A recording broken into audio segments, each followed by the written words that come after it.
How's it going, guys? Mark Bursteiner here with TechnoBuffalo with another unboxing for you. And here we've got the Ubik Uno. You might not have heard of these guys before. This is the kind of notorious Kickstarter-funded device that is supposedly a no compromises, no strings attached, as you'll see here, Android device made by the people for the people. The guys who made this are really experienced in the industry and thought to themselves, why make you wait 2 years before getting a new device? So let's see how they did. This thing is really interesting. I'm really excited to open this thing up. It's a kind of a really nice packaging. It feels like it's kind of like recycled cardboard or something of that nature. But let's go ahead and slide that right out. Set this, let's set that right there.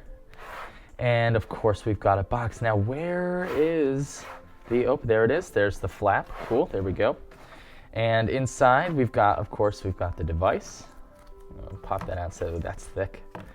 And we've got a little package here that's got inside of it a wall wart. This is a fast charging wall wart, which I'm excited to play with because, if I remember correctly, this cable lights up here and it lets you know when it's fast charging and when it's not, which is really cool. So this isn't just a run-of-the-mill USB cable. It is regular old micro USB, but it is not, so it's not Type-C. But it's not just a regular old USB cable, so that's exciting. Usually that's all we get.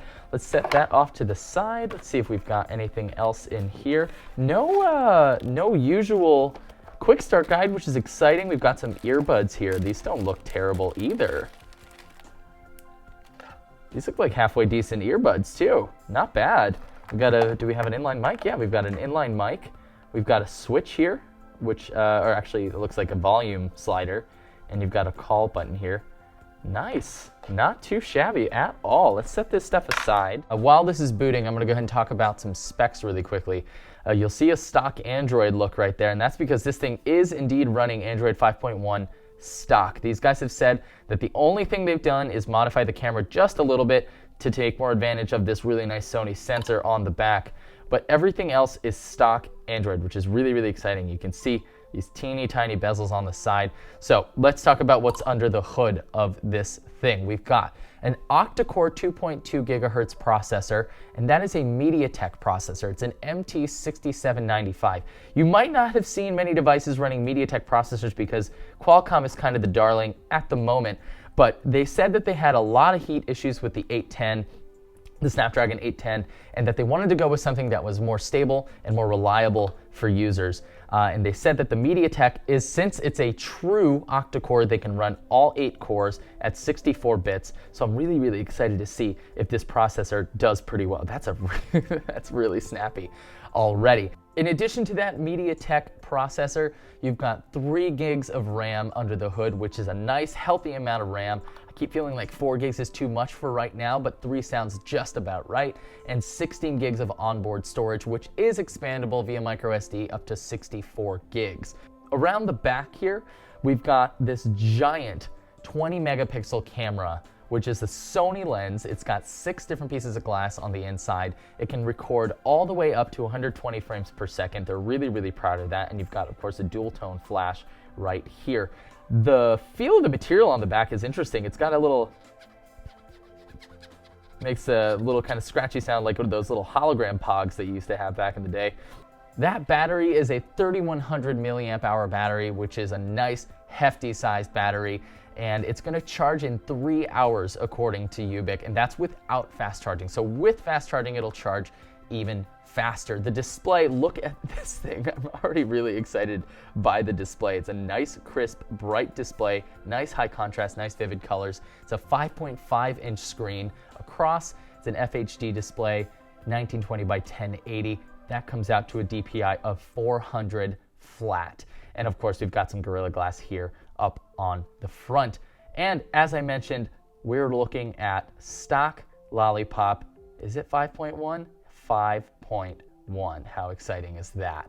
Plus, for those of you who are kind of paying attention to the budget market right now, might be notable, this does have NFC.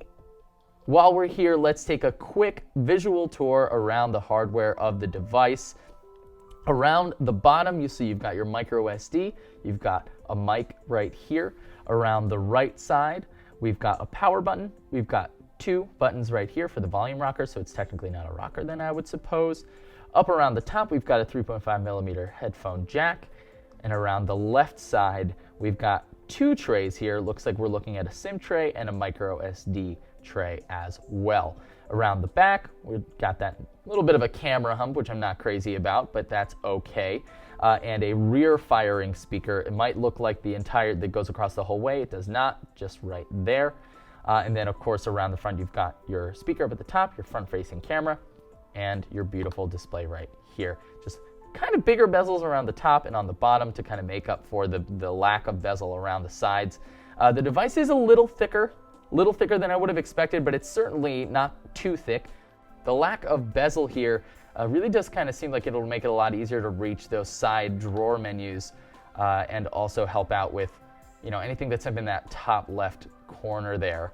I've been running the Zenfone 2. I'm about to take a look at the OnePlus 2, and now the Ubik Uno. I'm really excited to see how these budget devices I wouldn't even call these budget devices. These are value devices off contract. This thing is going to be running, I believe it's going to be $340 for a device with these kinds of specs. It's just out of control. It's difficult to believe that it's 2015 and that an independent company can just pop up and make a phone. It's really, really cool. So thank you guys so much for watching. I hope you enjoyed this quick look at the Ubik Uno. Really excited to put it through its paces, do a full review. If you enjoyed this video, you can go ahead and hit like. There's also that subscribe button. Otherwise, I will catch you in the next video.